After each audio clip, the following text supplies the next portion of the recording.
खानदानी बहू। ममता को अपने बेटे की शादी के लिए लड़की की तलाश थी, लेकिन शर्त ये थी कि बहू खानदानी चाहिए। खानदानी समझते हैं ना? क्या इसकी माँ टीचर है सरकारी स्कूल में और बाप रेलवे में? नहीं नहीं, ये रिश्ता लाने से पहले तेरे हाथ नहीं कांपे कमला। और तू तो चल फिर भी पराई है, लेकिन ये तो मेरे पति हैं। इन्होंने सोच भी कैसे लिया कि मैं ऐसे घर की लड़की को बहू बना लूंगी। ममता का पति सुनील कहता है, चलो ममता, एक बार तुम आज खुलकर खानदानी की परिभाषा बता दो, मैं देख लेता हूँ। तो पहले बोलते ना। अब सुनो कान खोलकर। और ए कमला, तू भी सुन ले। हाँ बोलिए ना। खानदानी क्या होता है आज हम भी सुन ले। 1000 से ज्यादा रिश्ते करवा दिए, मजाल एक में भी छुट्टा छुटैया हुआ हो। देख, तू जो बोल, लेकिन मेरे बेटे के लिए मुझे जो लड़की चाहिए उसका सबसे पहले किसी ना किसी सल्तनत से ताल्लुक होना चाहिए।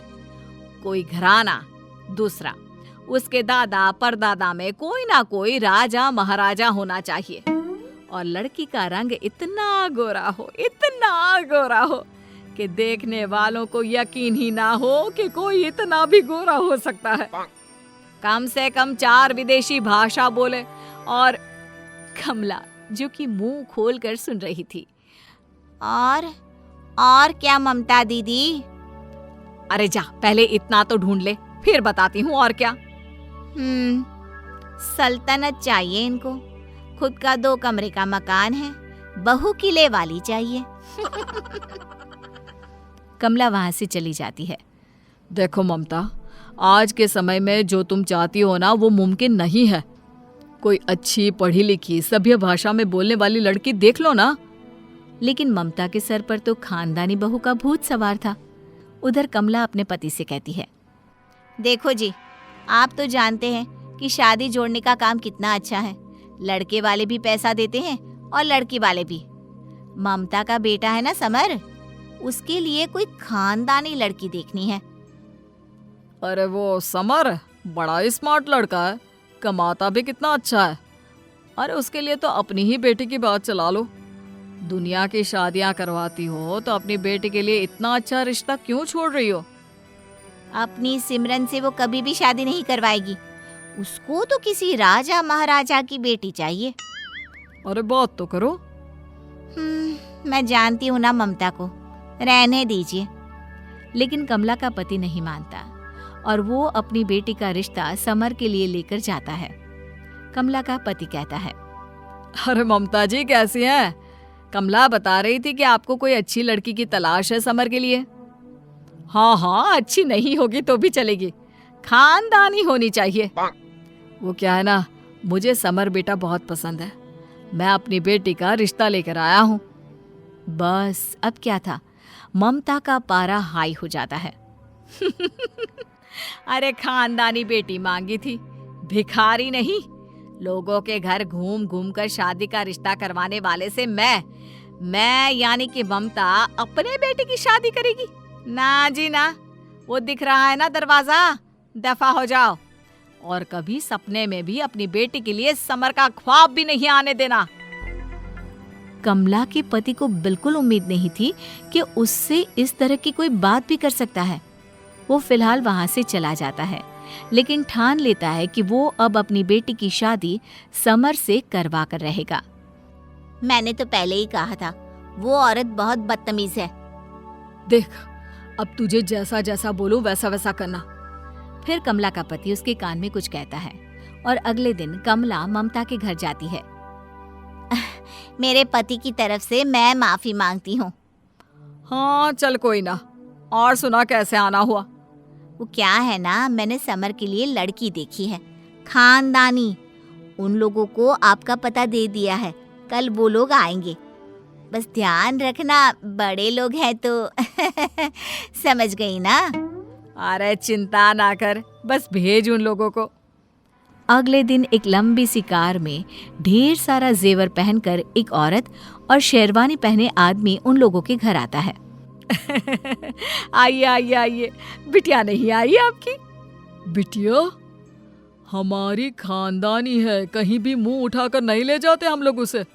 और इस तरह की बात करने वालों के घर तो हम अपनी बेटी को कभी ना ब्याहें। अरे खानदानी लड़कियां ऐसे नहीं जाती है। चलो भाग्यवान। अरे माफ कर दे, माफ कर दे, मैं तो बस बच्ची को पूछ रही थी। अरे बैठिए ना, मैं कुछ खाने को लाती हूँ। खाने को लाती हूँ?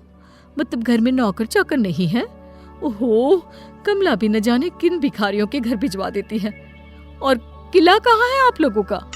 है जी, वो मेरे दादा ससुर का है ना, पित्तौड़गढ़ में। पित्तौड़गढ़ कौन सी जगह है? अरे पित्तौड़गढ़ के तो सारे किले हम लोगों के ही हैं।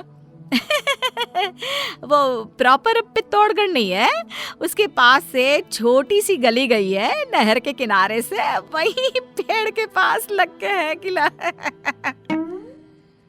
किला बना है या बच्चों ने 2 पत्थर रखकर घरौंदा बना दिया है? अच्छा, तो कितनी जमीन है आप लोगों के पास? बहुत ही घटिया लोगों का रिश्ता बताया है कमला ने। जी क्या मतलब, क्यों? अरे जमीन तो पूछूंगी ना भाई साहब, खानदानी लोग हैं तो जमीन तो पता होगी ना कि कितनी है। हम खानदानी है, इसमें कोई शक नहीं, लेकिन आपके खानदान में हमें डाउट है। अरे आप खानदान होती तो आपको पता नहीं होता क्या आपके पास कितनी जमीन है? हम लोगों की जमीन नहीं, गांव के गांव होते हैं। तो आपका तो सवाल ही गलत था। ये पूछो कि कितने गांव हैं हमारे पास। ममता की लालच अब और बढ़ जाती है। फिर तो आपकी बेटी के नाम पर भी 2-4 गांव होंगे ही। 2-4 तो हम लोगों के गाय भैंस चराने वालों के पास भी नहीं होते, वो भी कम से कम 10-10 गांवों के मालिक होते हैं। वैसे लड़का क्या करता है, कितनी जिम्मेदारी है उसके पास, और हाँ, शौक क्या क्या है? अरे जी, नौकरी करता है बड़ी कंपनी में। शौक तो बस कसरत का है, बाकी कोई दूसरा शौक नहीं है उसका। शौक नहीं है? अरे राजा महाराजा के शौक होते हैं, नर्तकी, शराब, कबाब, कुछ तो करता होगा। जी करता तो नहीं है, लेकिन आप चिंता ना करें, हम है ना, सब करवाना सिखा देंगे। अब तो बस आप रिश्ता पक्का कर ले। हाँ ठीक है, बस थोड़ा घर देखना चाहते हैं कि हमारी बेटी कहाँ रहेगी।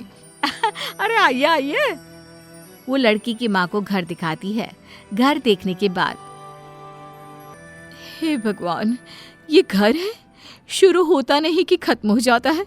इतना छोटा तो हमारे बावर्ची का घर भी नहीं होता।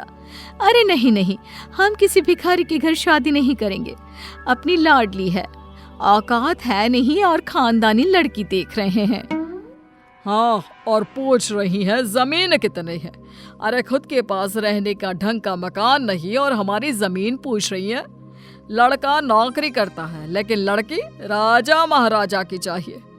अरे चलो भाग्यवान, इन लोगों के घर तो हमारा ड्राइवर भी अपनी लड़की ना दे। अरे नहीं नहीं, रुकिए तो, सुनिए तो, मेरे लड़के से फिर कौन शादी करेगा? तभी कमला आ जाती है। बात तो वैसे सही कही है, राजा की बेटी तो राजा के बेटे से ही ब्याहेगी ना। अच्छा, मैं ये बोलने आई थी कि किसी और से करवा लो अपनी बेटी की शादी। मैं तो चलूं, मेरी बेटी को देखने लड़के वाले आ रहे हैं। अरे मुझे माफ कर दे, मेरी समझ में बात आ गई है। लड़की अपने से छोटे घर की ही लानी चाहिए। देख, मैं ना अपने बेटे की शादी तुम्हारे बेटे से करने के लिए तैयार हूँ।